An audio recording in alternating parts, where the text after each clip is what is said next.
Bonsoir et bienvenue dans votre journal d'Armor TV. Au sommaire de cette édition du mardi 12 janvier, la réintroduction des poissons dans le lac de Guerlédan, notre rendez-vous économique à la découverte de la savonnerie d'Armor.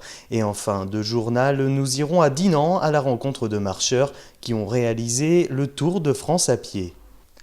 Le lac de Guerlédan se repeuple. Depuis le début du mois, la Fédération de pêche des Côtes d'Armor réintroduit les différents poissons qui feront vivre les fonds du lac. Une opération délicate. Marie Pré a assisté ce matin à la réintroduction de quelques-uns de ces poissons. Perches, cendres, garons ou encore carpes, 2 mois après le début du remplissage du lac de Guerlédan, le plan de rempoissonnement commence. Tout au long du mois de janvier, 9 tonnes de poissons seront remis à l'eau. On a décidé de le gérer et de ne pas laisser la population de poissons se reconstruire toute seule pour justement maîtriser la structure de cette population et éviter qu'on ait une population déséquilibrée.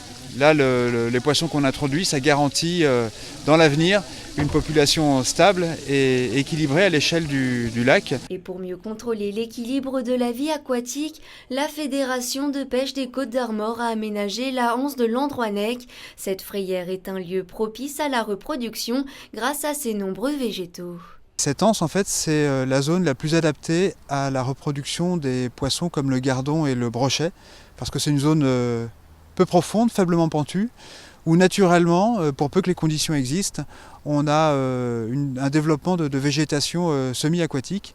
Et c'est sur cette végétation en fait que les brochets et les gardons viennent déposer leurs œufs pendant la période de reproduction.